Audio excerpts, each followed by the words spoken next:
James, welcome back. It's good to see you again. You are one of these angels that needs virtually no introduction, and you are famous and then some, and you have taken your extreme engineering ability to make video editing a supreme artwork, and Yes. you have shown angels not only Angelina's talent, but what it looks like when it's done properly. And so we have no hesitation honoring you back and hearing everything that you've been up to. I have a proposition for you, James. You can be a guest editor. You liked that last time, huh? I know a good thing when I see it, and I bow to your greater expertise. So we can hand you the hot potato that will be this podcast, and you could do with it as you wish. You have carte blanche.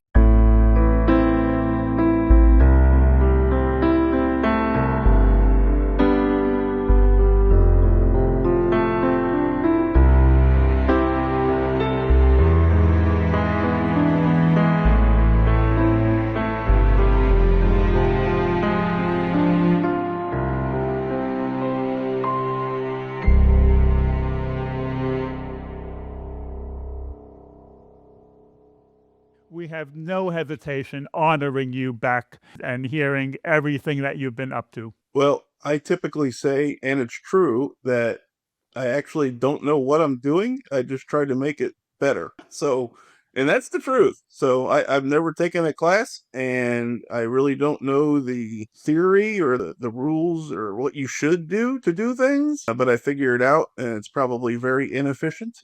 Well, I hear that you don't take a compliment very gracefully, James, so I'll rephrase the compliment. You not knowing what you're doing is better than a lot of people who do know what they're doing. But isn't it true, James, that when you started with these Angelina videos, you just went for it and tried to do the best you could? But the progression that your work has taken, the whole album of videos you did for Secret of the Soul, those videos are really top-notch. How do you progress in your work? How does that development take place? Well, when I started, I was just using software that was on Microsoft Windows. And then I got to the point where that would no longer get what I wanted done. So I moved up, and I actually just got DaVinci Resolve recently. So it's like going from a car to an aircraft. James, everything you do, you just do from instinct. I start with nothing. In fact, often I get an idea when I'm doing live streams. We were watching a video, and it was difficult to hear. So I was like, I think I can do something about that. So I did. And that was the Faded video. Then I turned it into a lyric video.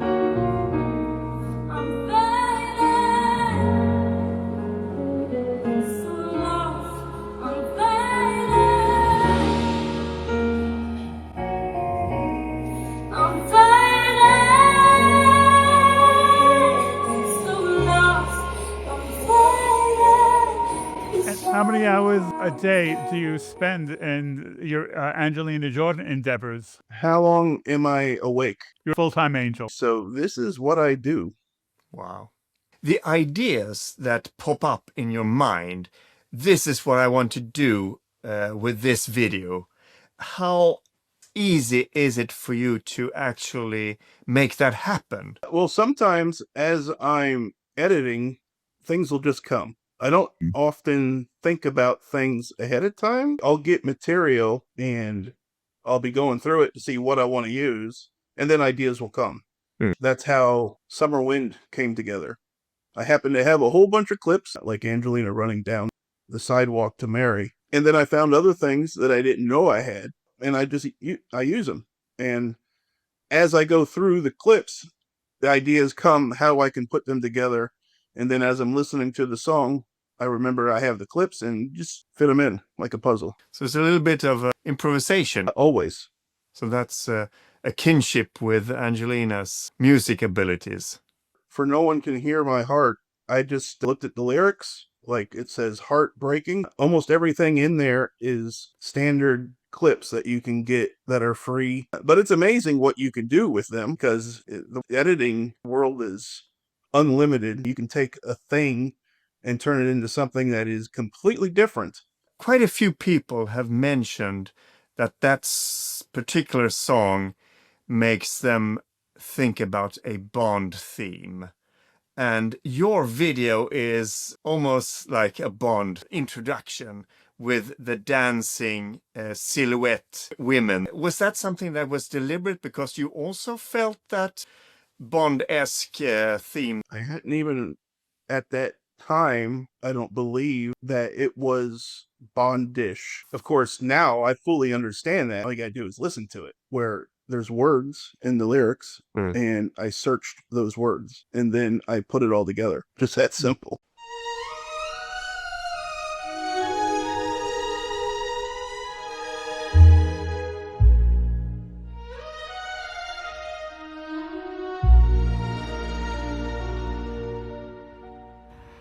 I light a candle in the dark. The shadows still dance on the walls. I whisper secrets to the night. The streets remember where we walk. I wear your name like faded ink. The thing is, with Angelina, because she's so versatile, of course she can do a Bond theme, but she can also do an album of lullabies, and she can do an album of Christmas songs, and she can do an album of soul songs, and country, of course. But that's just why we are such angels dedicated to her extraordinary ability. And truth be told, the Secret of the Soul, for many people, it's something that has grown on them. Yeah. It's just not my cup of tea to begin with. However, I think it's brilliant. So if you'd asked me, and you probably did during the How's the Album, I told you then, it's not my cup of tea, but I think it's great. One of the fellows that were with us that night when we recorded How Was the Album actually just plain out said it. He didn't like it at all. Was that Keith? I think it was Keith. And I've heard that he's come around and he really enjoys it. So I was thinking maybe that's a good guest to get along and say, how did that work out? How did that happen? You get this with really, really great artists. You get this with Picasso. You get it with Bob Dylan, of someone very abruptly completely changing their style and going off in a different direction. And then the public takes 5 or 10 years to catch up to realize the genius involved. For many, the EP was the different direction. For many, this was the return of where she was. In a way, the new album is a throwback to the 40s and 50s, but it's still original. It has some elements of being old school, but it's what she does with her voice. It's the creative use of her voice and her phrasing, which makes it special. We were speaking to a music teacher, and he used the term tonal character. The character of the tones that she uses and how she keeps changing them. The girl of 1,000 voices, right? Mm-hmm. The girl of 1,000 tones. And it's amazing that she comes across as, when she's singing, that it's so effortless. She does these really hard things, but it seems like they're very easy for her to do.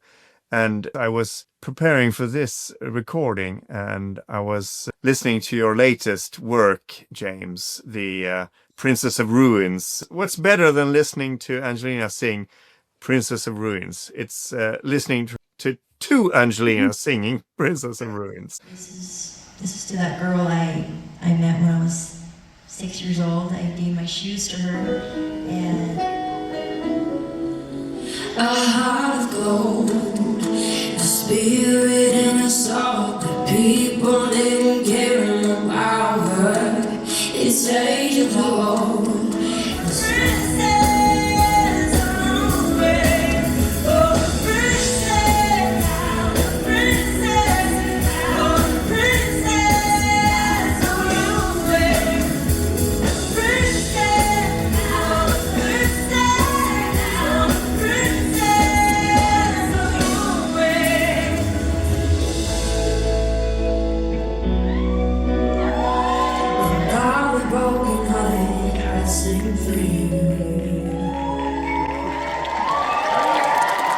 So could you tell us a little bit about how that came to be, that video? I had asked people who had been awarded the Angel's Dream if they had read her book, and half of them hadn't. So I turned the book into a video, but I was able to do a private, unlisted live stream, and I showed it to them. And during that, Princess of Ruins came up. There was two, early show and late show. I was like, okay, I'm going to put them together. And it just so happens that I had already produced a video of the early and the late show. But when I went to do the audio, I just put those two together. It didn't sound the way I wanted it. So instead of making the audio separately and putting it together, I brought all of them into the audio editor and built it as one. So now it sounds almost like there's one Angelina singing when it's both. It's very striking how similar her hand movements and body language is at the same point in the song. That's what struck me. In fact, for a while, I thought maybe one was the mirror image of the other. Nope. That is them singing together the entire song all the way through. In what ways were the audios different from each other? As far as pace, they were exactly the same, to the point where I think the drummer must have had a beat tone he was hearing in his head. They were within about a 60th of a second the entire song. But with the audio editor, I'm able to align the audio much more closely than a 60th of a second. So it makes it much more crisp and less muddy. Now, for some, the other one will sound better because it's more dynamic, because it's not as crisp and clear. But I like to be able to hear every little inflection.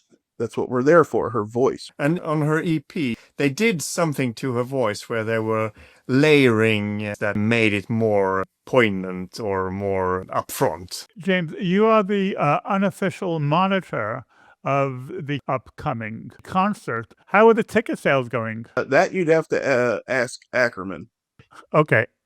That's one thing I used to do, but I'm too busy.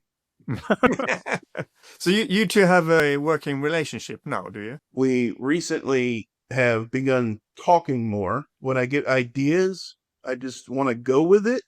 And sometimes that ends up us working on the same thing. So how do you cope with pressure to produce stuff?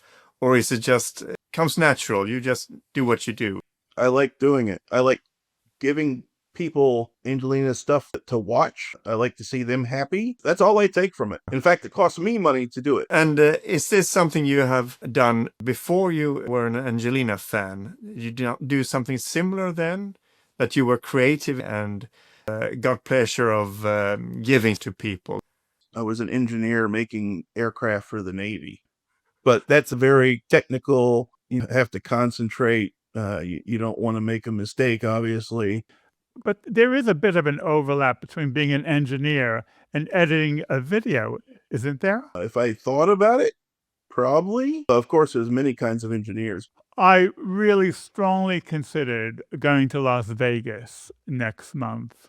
But from England, there are no direct flights to Las Vegas, and there would be jet lag. And I'm just hoping that she comes to the East Coast of America, whether it be New Hampshire or New York or wherever. It would just be so much more convenient for me. And I think a lot more Europeans would come if she gave a performance on the East Coast of America. No one knows where she's going to be next. But she said that she is not going to be outside of the USA. She said that during the hour and 40-minute live stream. If you haven't seen it, you should watch it. It gave some pretty good insights in how she works. Did you ever think you'd be where you're at now back when you were 13? No. I mean, this has always been my dream, doing what I love, making music. What struck me about that live stream was the simple fact that she did it. That she feels confident and out there enough to be able to improvise and deal with all things like that, because I think 2 or 3 years ago, she probably would not have been in a space where she could have done a live stream like that. And so just the fact that she did a live stream so open and so spontaneous and so long, what I would say to her is next time she does it, put her phone on charge while she's recording so she doesn't have to stop when the charge runs out. Yeah. And it was very, very subtle interaction between her and her granny while they were live streaming. She was looking at her granny almost as a filter about what can I say, what can I not say, what should I say. Very subtle interplay between the two. Yeah, Mary was there the entire time in the support role. Yeah, absolutely. It's almost like if you have a dog with its owner, the dog is so instinctively tuned into the owner and knowing how the owner feels and reading all these signals which are not verbalized. They're so instinctive with each other. But I've seen Angelina do that as well. When Angelina was 7 or 8 years old, she was giving the performance where she was about to sing I Saw Mama Kissing Santa Claus, and Juliet was there, and Juliet was very young. And the interviewer asked Angelina a few questions. Angelina hesitated and looked to Sarah for signals about how she should answer the questions. Fikk du noen presanger? Ja. Fikk du det du ønsker deg, eller? Hva det var det?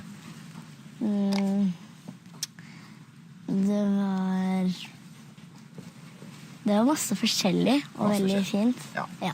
That told me so much about how Angelina is so sensitive to everything around her and everyone around her, and how she reads signals like that. That's also in her book. When she was about to give her shoes away, she looked at her mother and basically, without saying a thing, they were on the same page and they gave her the shoes away. What else did we learn from this live stream? Well, for concerts and for us who record, the most important thing was Andy Schnell's question about how she felt or whether she liked people posting videos of her concerts on YouTube. Not only did she like it, but she actually seemed happy about it. So that is more than we have been able to find out about her outlook and the teams on recording videos, because we didn't know whether they hated it. We had no idea. Mary reposts stuff that fans do occasionally, and that's a good sign. Some months ago, I remastered a Hero video, which was the first video I ever made of a concert, and it was right after the first Vegas, and it was a mess, at least compared to what I can do today. So I redid it, and I also redid others, but Hero in particular, and I put it on TikTok. Angelina saw it and reposted it. That's extraordinarily rare. That's the only thing of mine that she's ever reposted. Is a hero. If you look inside your heart, you don't have to be afraid of what you are. Yeah. It's so difficult to imagine what Angelina Jordan's world is like and what goes on behind the scenes with the team, whether their priority is to protect her or whether their priority is to develop new music and new directions. Steve Ackerman is somewhat in touch with Mary, and they exchange compliments, which is great. But it's good that Angelina is a little bit more forthcoming.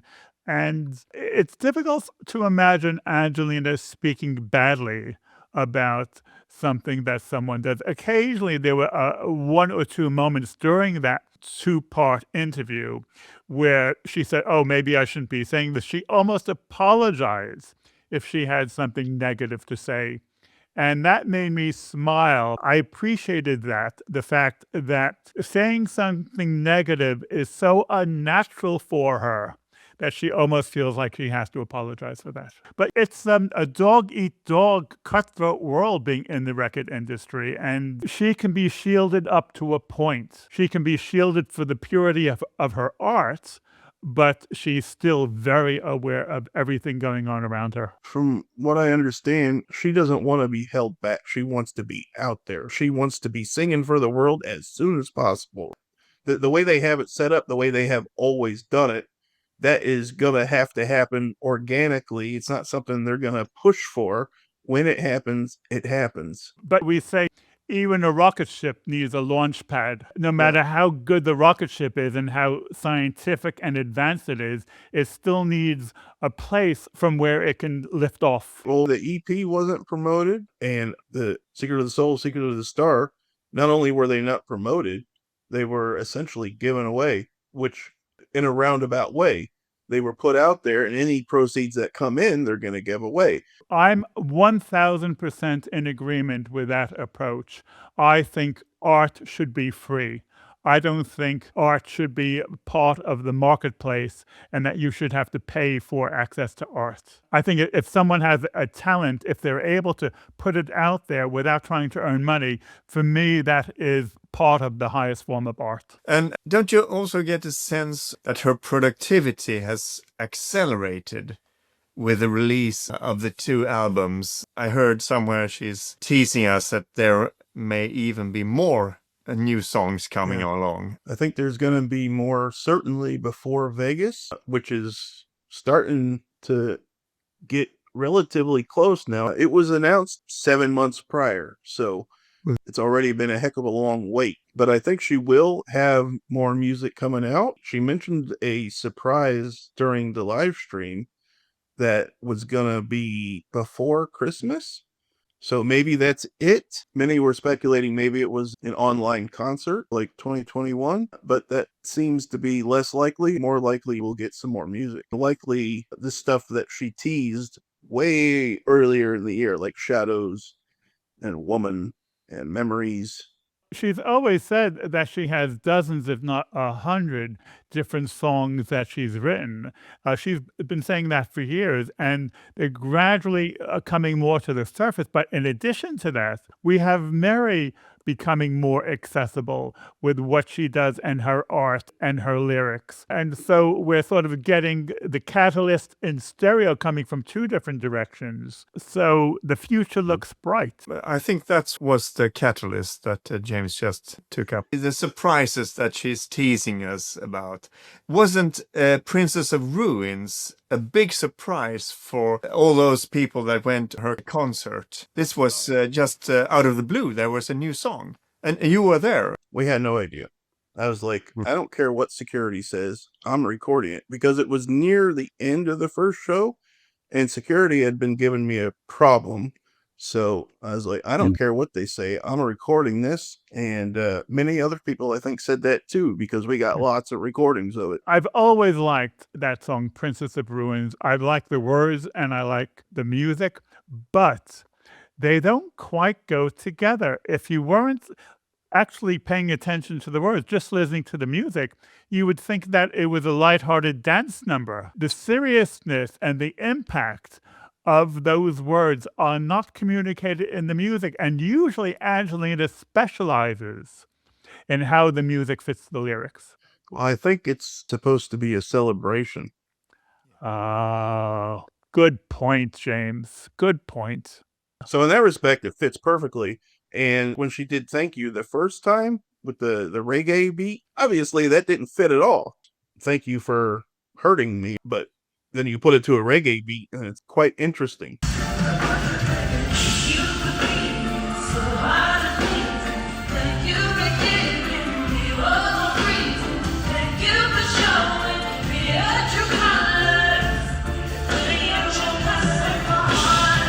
It's a great song. It really is. What was it like to be there and just getting that kind of surprise in the audience that night? For me, most of my focus is on recording. So, in fact, when I'm able to record, I'll record the entire thing. But that means I can hardly see it. With 90% of the time, I'm looking at the screen, not her, even though she's 12, 15 feet away. So you kind of miss the big impact. Is that something that you get later when you're editing or reviewing? Well, sharing it with people that can't be there is great. And I have a terrible memory, so I'm going to forget it really quick. So the footage I take is as much for me as everyone else. Alan and I, we met in real life in Norway on her concert there.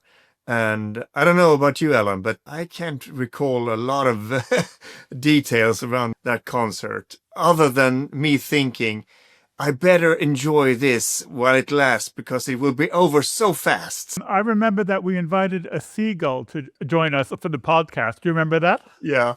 So, Pontus, shall it just be the two of us, or shall we invite a seagull to join us? That's a fun way to start. I remember the vibe in the audience. Yeah.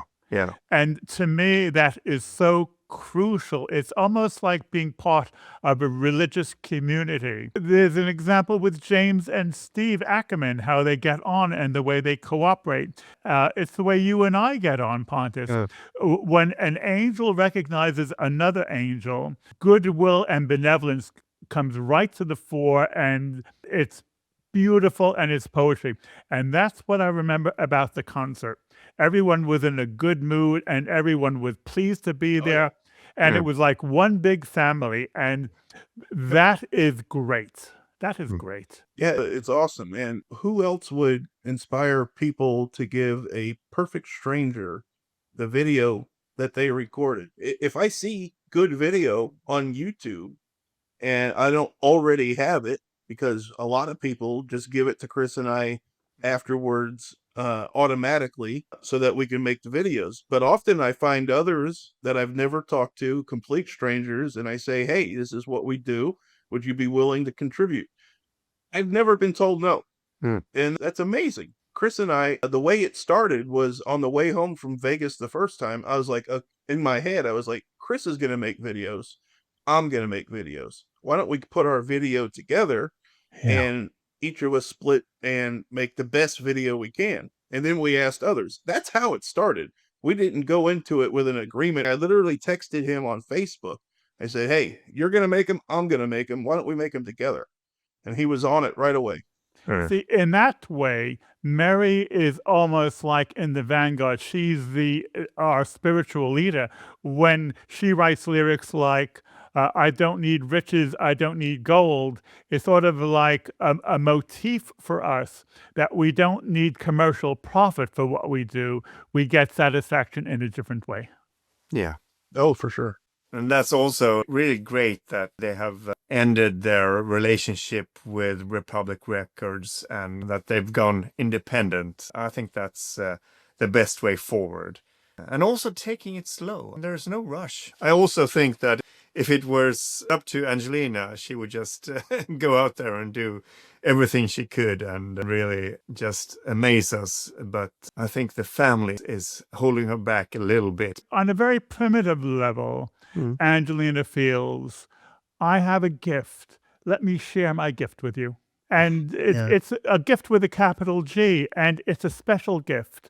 And for those of us who know her well, it's a gift that no one else has in quite the same way. And she personalizes it.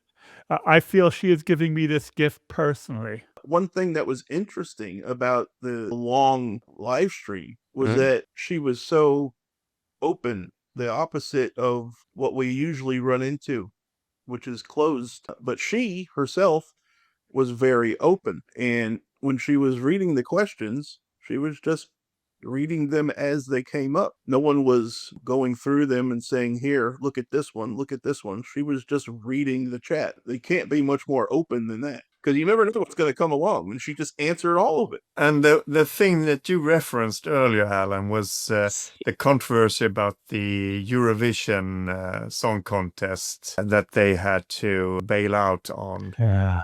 And she felt so sorry about that and almost apologized for. There's so many intrigues that go on behind the scenes that we have no idea about.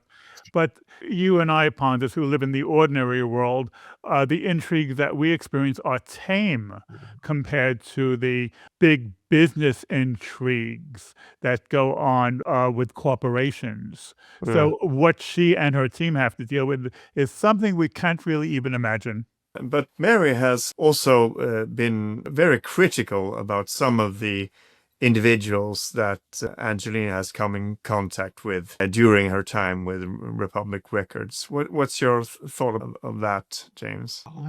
My thought is she's very protective. Angelina is very much Mary's granddaughter.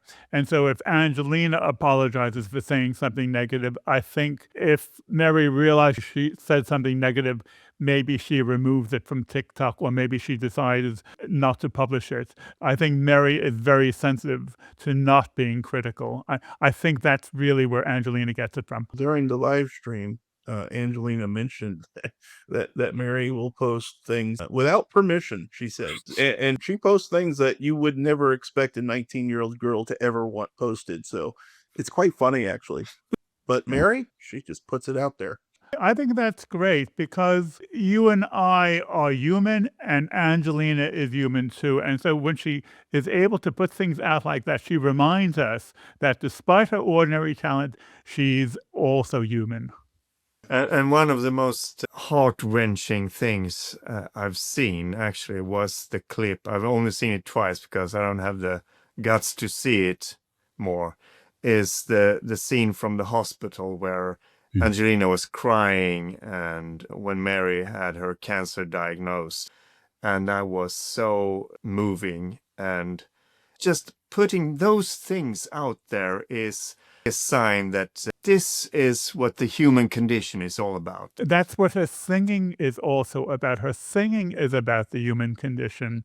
And I think that's why she has this incredible fan base. When people, even without realizing it here, when they realize that she is singing of the human condition and about the human condition and with the human condition, when they realize that on some deep gut level, then people become angels. Speaking of which, we have given away 8 trips to Angels for their first time to see her in Las Vegas. A show ticket, airfare, and hotel. Wow. 8 people have been given that chance. 1 from France, 1 from Denmark, and the rest from the United States. It's actually 7, but one of them is bringing his wife of 50 years.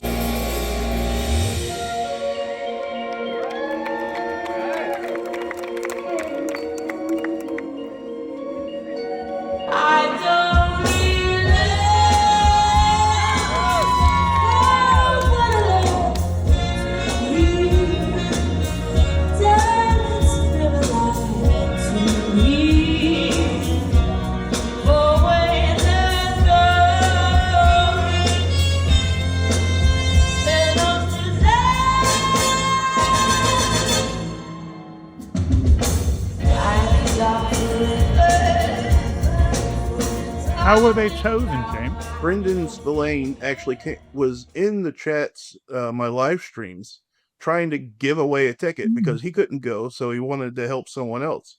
But initially, no one took it. So finally, I got a hold of him. I said, rather than just give away a ticket, why don't we give away a whole trip? I can ask some people that I know behind the scenes and see if they're willing to go in funding-wise. And that's how it started. And then we created the GoFundMe.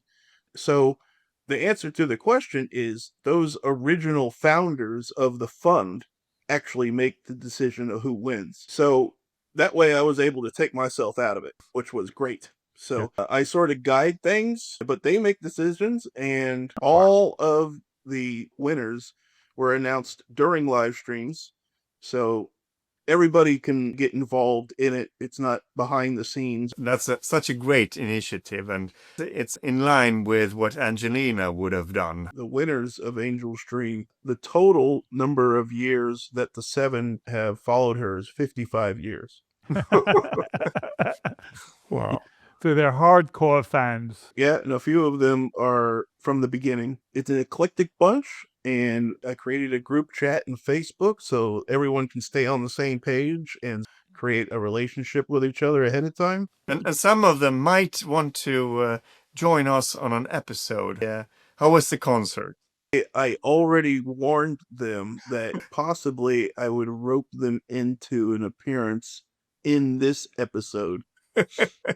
Maybe Pontus and we can do a podcast just with those 8 winners.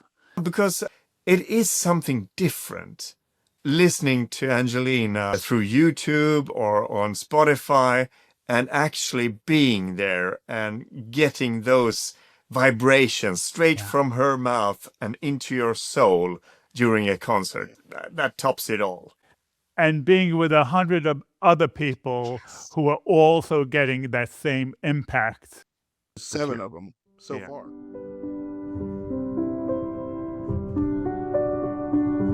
I see trees of green, red roses too.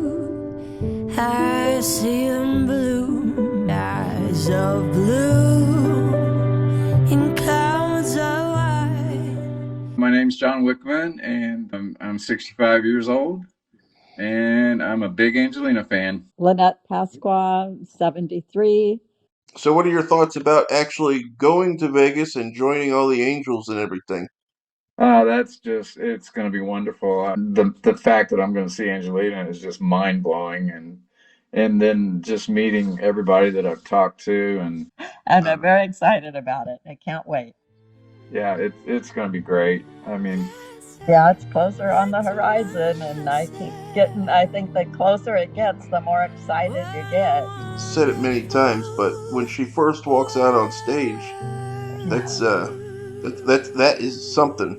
I'm getting goosebumps just sitting here talking about it. James, is this a one-off with the Angel Dreams, or do you think you'll be repeating it for future concerts? Probably will. It's relatively simple. As soon as we can announce them, I get a hold of them, we get the airline ticket, and that's basically it. And then they have to show up. I wonder if other pop singers have a parallel situation, but I also wonder if other pop singers have a regular podcast about themselves. What Angelina does is so unique, and we have such a unique reaction to her. That's why this podcast keeps getting reinvented, because we always have fresh new material because of the nature of her talent. It's funny how quickly people who react to her just become speechless. They can't think. It confuses you. And even reactors who have seen her many times just run out of words. But even reactors who have seen her only once or twice, they get to the end of the song and they're just like, they don't know what to say. Andy Schnell has invented a new word for the English language. It's actually an acronym, INGO, I-N-G-O. It never gets old. And he posts new videos of new reactors listening to her for the first time. And it always brings a smile to my face. I can remember the feeling I had when I first heard her. It was Bohemian Rhapsody on AGT. And I think the clearest thought was, I can't believe what I'm hearing. It's that kind of disbelief that a 13-year-old girl can sing like this, and even anyone can sing like this, in a way that I can't even understand my own reaction to what I'm hearing. It's funny because the first two songs I heard Bohemian Rhapsody, and my first impression of that song was, I can't believe how different it is from the original. Mm. And the second song I heard was I Put a Spell on You. And what struck me, far and away my favorite part, is when she does an identical harmony just towards the end with the band playing. That part really, really struck me. It was just poetry to my ears.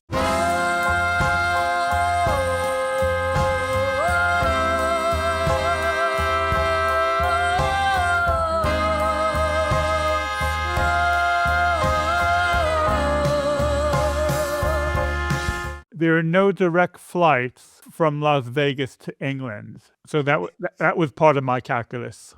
Everyone will find a way to have an excuse to not go. Your famous word, James, played in my ear. I remember you said, what is there to think about? And those words actually made me almost go to Las Vegas because I remembered those words. I remember interviewing an American lady that went to the 2022 concert in Norway. She traveled all the way from the States, and she said, the reason I'm here is because of Alan Papier, because he said, you never know, she might explode, and then you don't have that opportunity to go to these small intimate concerts anymore. She will go on stadiums. So you better come now. That is absolutely true. We count our blessings both that she hasn't, but when she does make it big, we'll count those there then as well. But right now, it makes it relatively easy to get really good seats. It's like in 1962, you could hear the Beatles in the Cavern Club in Liverpool, but in 1964, they were playing Shea Stadium. Well, James, I can just imagine that in 6 months or 12 months' time, we'll have you back and we'll have a lot more to talk about because your career as a premier angel will run and run and run. It keeps me very busy. Well, I'm sure there are hundreds and thousands of people all around the world who appreciate how busy you are. Yes. Well, if that's the case, then I should have more subscribers. I have a little over 5,000, but just like Angelina, many people just don't know that they're there. Well, just like with Angelina, some things are best improved with time. Yes. And so maybe time can be an asset for you, James. I would invite anyone to go back and look at my first video. 50 seconds long. My videos were very, very raw when I first started out. And the reason was very simple. When the camera started rolling, I felt like a rabbit in front of headlights. And I was very, very aware of it until I learned how to edit my own video. It makes all the difference. So we must just dig a little deeper in what the expression Alan editing really means. I wish I had known this question was going to come up because I would have gotten... James and I should record separate answers so that we answer without hearing each other's answer. Shall I explain it? The way I understand Alan editing, it means that I hold things together with a toothpick, a bit of sellotape or scotch tape, and a staple. And that's how I hold it all together. So it's a warts and all type of editing. Would you say that's an approximation, James, of how you understand it? Do you want James to... I think James' version will be the most interesting. So hello, folks. This is Jim. So there's sort of this behind-the-scenes ongoing joke, sort of. Alan has a way of editing. It's very chopped. That is the best way to put it. It's been sort of an ongoing behind-the-scenes thing for 2 years. We have a little fun with Alan. I guess he has fun with it too. It's literally like a sausage laid out on a table, and you got a butcher knife, and if there is the skinniest little slice between two pieces of sausage that you want to keep, you go after that skinny little slice too. It's almost as if it's a continuous video, but you can see that microscopic little jump because you got rid of that quarter second. Yeah. Well, there's always a lot of sauerkraut and mustard to put into it. I'm just saying, that is the characteristic of Alan editing. Right. Now I understand. I thought I was just being creative, but now I understand. Okay, got it. Oh, you don't want them to get too long. I understand that too. So you just go after that quarter second. Because I realize that people who watch YouTube videos, especially TikTok, have the attention span of a housefly. James, it's wonderful meeting up again with you. And yes, one day soon, I hope to shake your hand in person to thank you. It very well may be in Norway. Okay, you're on. Yeah. You're on. Thanks, James. Right. James, because we know you and because we know what to expect, let's start at the beginning. Because normally we have... we have lots of chit-chat, and then after 10 minutes, Pontus says to me, okay, Alan, should we start recording now properly? And that it makes my Alan editing very complicated. So, so we can hand you the hot potato that will be this podcast, and you could do with it as you wish. You have carte blanche, because we know what to expect. You could do with it as you wish. You have carte blanche, because we know what to expect. You could do with it as you wish, because we know what to expect. Because we know what to expect. Because we know what to expect.